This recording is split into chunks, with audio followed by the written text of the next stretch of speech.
Got a second?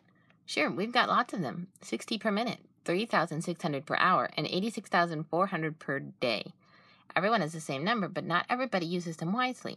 How do you use yours? The American Bureau of Labor Statistics published an extensive study on how adults use their time, out of which came a graphic showcasing a typical day in the life of an employed person between 25 and 54 years of age. With children, in an average day, we spend 7.6 hours sleeping, 8.6 hours working, 2.6 hours in leisure, 1.1 hours doing household chores and activities, 1.2 hours caring for children and family members, and 1.8 hours in miscellaneous. Put this in lifelong terms. Based on an average lifespan of 78.7 years, most of us spend 26 years sleeping, with 10.3 years working at our jobs, 9 years watching television, 3.6 years eating and drinking, 4.3 years driving, 3 years surfing the internet, 1.1 years cleaning. Another group of researchers compared current time usage with that of earlier generations. The website Business Insider found that people use their waking hours far differently now than 150 years ago. Both then and now, of course, everyone had 168 hours per week, and most people slept about 56 hours a week. But what about the remaining 112 hours? The average work week in most countries has dropped to 30 hours, said the article. This remarkable drop in working hours has freed up a lot of extra time. So what do we humans do with all that extra hours our miraculous progress and productivity enhancements have allowed us to create for ourselves? We spend them watching television, according to statistics. According to recent figures, the average human spends about 4 hours a day or 28 hours a week watching television. Another website, TED.com, reported that the average young person plays 10,000 hours of video games by age 21, about the same amount of time spent in a classroom for all of middle school and high school. Using our resources wisely has always been a challenge. Moses lived an unusually long time. He was 120 when he died, yet even he was surprised at the brevity of life and by the challenge of using our resources wisely. He wrote, "We glide along the tides of time as swiftly as a racing river, and vanish as quickly as a dream.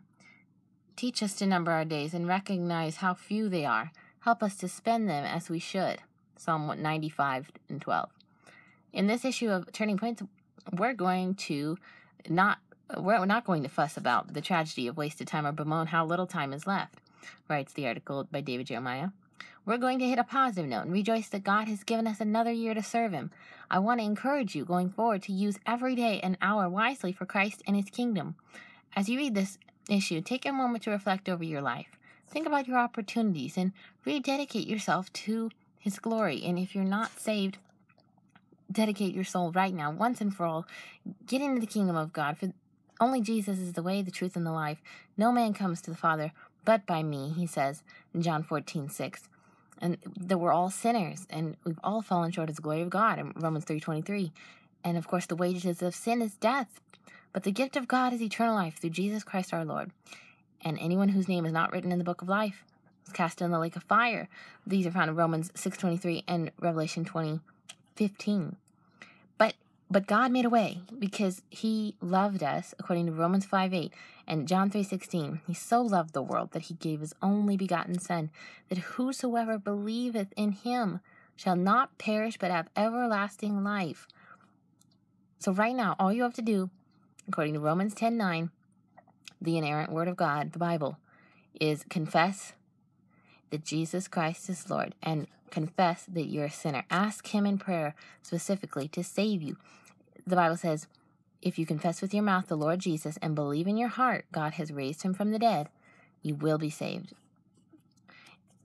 Now, it's not just your time He wants, but you, all your resources, your time, your place, your voice, your mark of influence. This is a leap year, so starting January 1st, we have 366 days, each with 24 golden hours. Let's leap into the year as those determined to live no longer for themselves, but for Him who died for them and rose again. 2 Corinthians 5:15. You might be surprised how much can be done for God with the assets, abilities, and opportunities you have. Of course, this is not for salvation, because nothing can save you, but for the simple pleasing of your Lord and for eternal rewards after salvation. The Lord is bound to give you lots of occasions for serving Him this year. Should He delay His coming, we've got work to do and all the needed time and resources to fulfill His good and perfect will for us. In the process, we know our labor is in Him is not in vain. 1 Corinthians 15:58. This month, Let's look at life by the numbers. We have but one life to make a difference for eternity. Let's count our days, and let's make every second count.